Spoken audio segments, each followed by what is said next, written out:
ಕರ್ನಾಟಕ ಕಾವಲು ಪಡೆ ವತಿಯಿಂದ ಇಂದು ಗುಂಡ್ಲುಪೇಟೆ ಪಟ್ಟಣದ ಸರ್ಕಾರಿ ಉನ್ನತೀಕರಿಸಿದ ಹಿರಿಯ ಪ್ರಾಥಮಿಕ ಶಾಲೆಯ ದೈಹಿಕ ಶಿಕ್ಷಕರಾದ ಸಿದ್ದಶೆಟ್ಟಿರವರು ರಾಜ್ಯ ಮಟ್ಟದ ಸರ್ಕಾರಿ ನೌಕರರ ಶಿಕ್ಷಣ ಕ್ಷೇತ್ರದ ಕುಸ್ತಿ ಪಂದ್ಯಾವಳಿಯಲ್ಲಿ ದ್ವಿತೀಯ ಬಹುಮಾನ ಪಡೆದು ಗುಂಡ್ಲುಪೇಟೆ ತಾಲೂಕಿನ ಕೀರ್ತಿ ತಂದಿರುವುದು ಹೆಮ್ಮೆಯ ಸಂಗತಿಯಾಗಿತ್ತು. ಇದನ್ನು ಗಮನಿಸಿ ಕಾವಲು ಪಡೆ ಸಂಘಟನೆ ವತಿಯಿಂದ ಸನ್ಮಾನಿಸಿ ಗೌರವಿಸಲಾಯಿತು.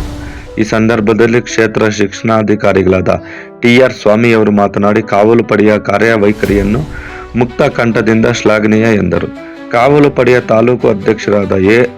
ಅಬ್ದುಲ್ ಮಾಲಿಕ್ ಮಾತನಾಡಿ, ಸಿದ್ದಶೆಟ್ಟಿ ರವರ ಕ್ರೀಡಾ ಚಟುವಟಿಕೆಯ ಬಗ್ಗೆ ಮೆಚ್ಚುಗೆ ವ್ಯಕ್ತಪಡಿಸಿದರು. ಇದೇ ವೇಳೆ ತಾಲೂಕು ಉಪಾಧ್ಯಕ್ಷರಾದ ಶಿವಕುಮಾರ್, ಟೌನ್ ಉಪಾಧ್ಯಕ್ಷರಾದ ಸಾದಿಕ್ ಪಾಷಾ, ಟೌನ್ ಸಂಚಾಲಕರಾದ ಮಿಮಿಕ್ರಿ ರಾಜು, ಮಲ್ಲಯ್ಯ ಮಾಸ್ಟರ್ ಸೇರಿದಂತೆ ಮುಖ್ಯ ಶಿಕ್ಷಕರಾದ ದೊಡ್ಡ ಬಸವಯ್ಯ, ಸಿದ್ಧಾರ್ಥ, ಶಿಕ್ಷಕಿಯರವರಾದ ಮಂಜುಳಾ, ರೇಖಾ, ಅನಿತಾ, ಗೀತಾ, ಶಾರದಾ ಹಾಗೂ ಶಾಲಾ ಮಕ್ಕಳು ಹಾಜರಿದ್ದರು.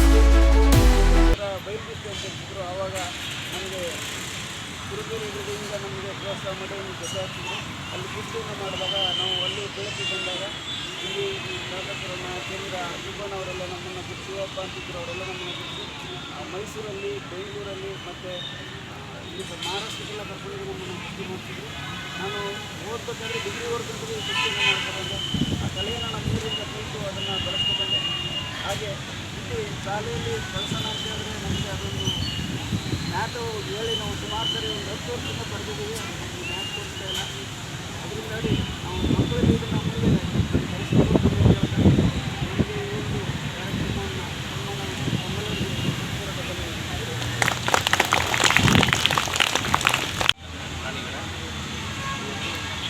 ಮಾತಾಡಿದ್ರು, ಮಾತಾಡುವಂಥದ್ದು ಏನಿಲ್ಲ.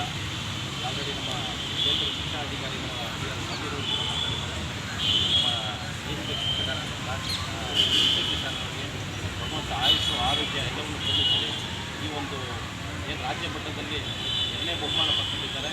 ರಾಷ್ಟ್ರ ಮಟ್ಟದಲ್ಲಿ ಇಂಥ ಒಂದು ಕ್ರೀಡೆಯಲ್ಲಿ ಭಾಗವಹಿಸಿ ನಮ್ಮ ರಾಜ್ಯಕ್ಕೆ ಒಂದು ಒಳ್ಳೆಯ ಹೆಸರನ್ನು